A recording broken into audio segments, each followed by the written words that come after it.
Hadley, we have these two statements from Donald Trump, one attacking Germany, the other suggesting that Germany is a key and important ally. Which is it? I think the answer has to be with this president. You know, it's both. I mean, at the end of the day, Jeff, we can only go by what the president tells us, whether it be via tweet or, frankly, you know, through these breakfasts like we saw yesterday where he was, as you say, slamming the Germans, and then meeting later with Angela Merkel, he struck a totally different note. Let's listen into what he had to say. We're having a great meeting. We're discussing military expenditure. We're talking about trade. We have a very, very good relationship with the Chancellor. We have a tremendous relationship with Germany. You've had tremendous success, and I congratulate you. Tremendous success. And I believe that our trade will increase and lots of other things will increase. But we'll see what happens over the next period of a few months. The U.S. president there talking about the tremendous relationship that the United States, he claims, has with Germany after slamming Germany earlier in the morning, of course, over not only the Nord Stream 2 pipeline, but also, of course, over the spending, which he says has to be increased. And another, of course, bit of news from yesterday was that he then suggested that military spending by these NATO allies should increase to as much as 4%. And of course, the White House didn't walk that back later in their briefing. They said this is something that the president has suggested before. It just didn't get much headline at the time. So, of course, you know, this is an entire 24 hours that we have to sit back, I think, and take it as it comes. It's going to be interesting to see, I think, how these companies that have invested and are working on that pipeline, how they're going to open later today, because, of course, as you say, the president's suggesting that they could face sanctions. So a lot in the pipeline, literally, for the next 24 hours. And then, of course, he heads off to London. Hadley, do you think Trump has changed the political discourse here in Europe, particularly when it comes to the Germans? Because right from the outset at NATO, they're under fire over that gas pipeline project with the Russians, while at the same time asking the US for support against Russian aggression.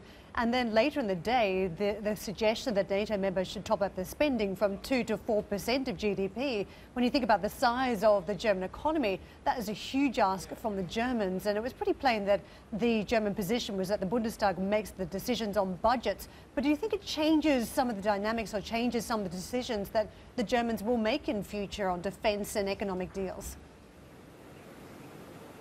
Well, Karen, as you know, we spoke first with Germany's defense minister yesterday following these remarks that Trump made at that infamous breakfast yesterday morning. And she basically said to me, you know what, we can cope with this. We can cope with the rhetoric. You know, at the same time, the EU countries and other NATO allies, including the United States, have pushed back on this pipeline in the past. We do think that it's part of our security needs. We do think that it is secure.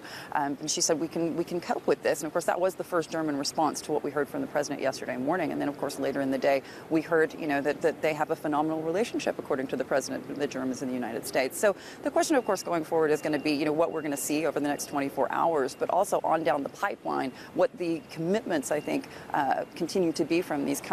As you say, this is having a major impact on European diplomacy, certainly. I mean, we heard pushback from Donald Tusk a couple of days ago, just ahead of this meeting, talking about the United States should be kind to its allies because, quote, it doesn't have that many. And I think that it's going to be interesting to see what kind of Donald Trump we get today. I mean, you know, it's every day is a different day. And as Jeff has sometimes said in the past, it's like the push me, pull you from Dr. Doolittle. You just don't know what's going to happen next. And I think that really has begun, or at least over the last couple of years, to keep these European leaders and NATO allies very much on their toes.